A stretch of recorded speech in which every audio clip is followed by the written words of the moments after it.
بسم اللہ الرحمن الرحیم۔ حضرت محمد صلی اللہ علیہ وآلہ وسلم نے فرمایا، بڑھاپے میں اس تسبیح کو پڑھنے والے سے اللہ راضی ہو جاتا ہے، اللہ اس کے تمام گناہ معاف کر دیتا ہے۔ محترم ناظرین، ہمارا آج کا وظیفہ ایک ایسی تسبیح پڑھنے کا عمل ہے کہ جس کے بارے میں حضور صلی اللہ علیہ وآلہ وسلم نے فرمایا کہ اس تسبیح کو پڑھنے والے سے اللہ تعالیٰ راضی ہو جاتا ہے، اللہ اس کے تمام گناہ معاف کر دیتا ہے، اللہ اس کے ہر عیب اور گناہ سے اسے ایسے پاک کر دیتا ہے۔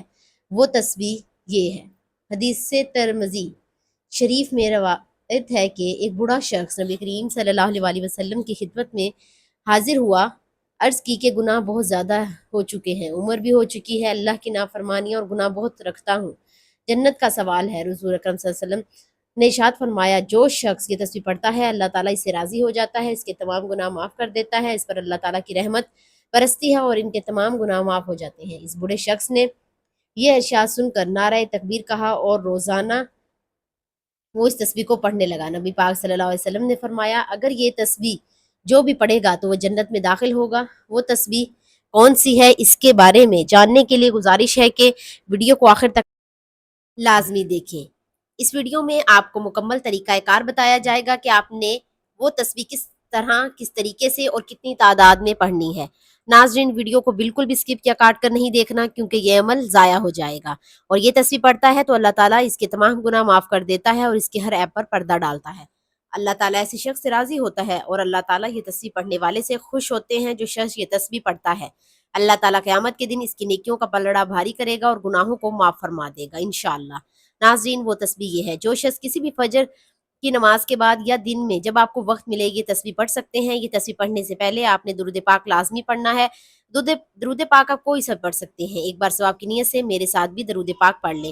اللہم صلی علی محمد وعلی آل محمد کما صلیت علی ابراہیم وعلی آل ابراہیم انک حمید مجید۔ اللہم بارک علی محمد وعلی آل محمد کما بارکت علی ابراہیم وعلی آل ابراہیم انک حمید مجید۔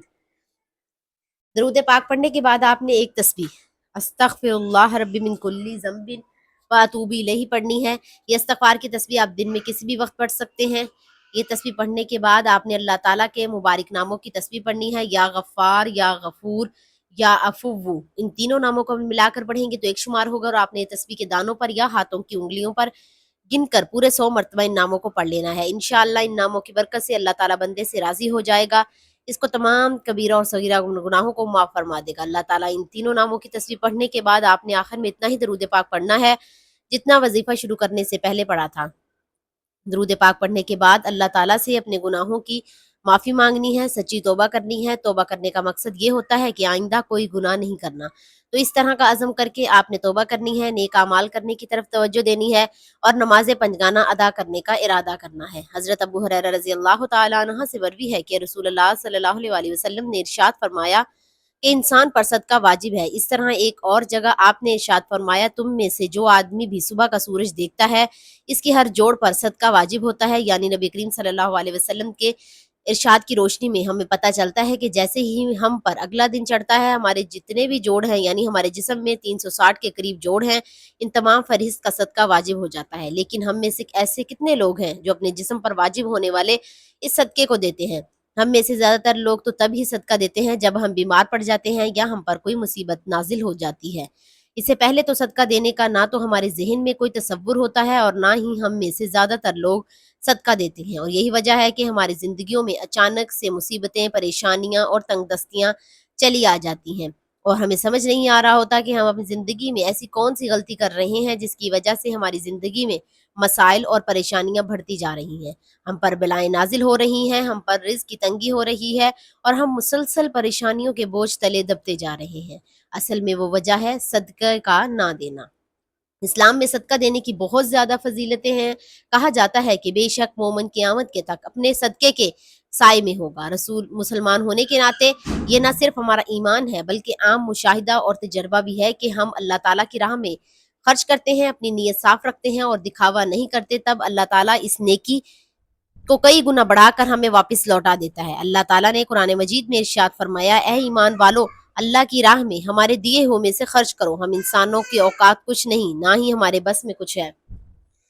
ہم پر ساری عنایتیں اس رب کی ہیں جو اس جہاں کا مالک ہے، اس ذات کا کرم ہے کہ ہم نے ہمیں دینے والوں میں سے بنایا، لہٰذا یہ ہمارا فرض ہے کہ ہم اس استطاعت کردہ رزق سے غریبوں، مسکینوں، لاچاروں، ضرورت مندوں، یتیموں اور بے سہارا لوگوں کی مدد کریں، ان کی ضروریات کا اس طرح خیال کریں جس طرح اللہ سبحانہ و تعالی ہماری ضروریات کا خیال کرتا ہے اور ہمارے گناہوں کا پردہ کر رکھتا ہے۔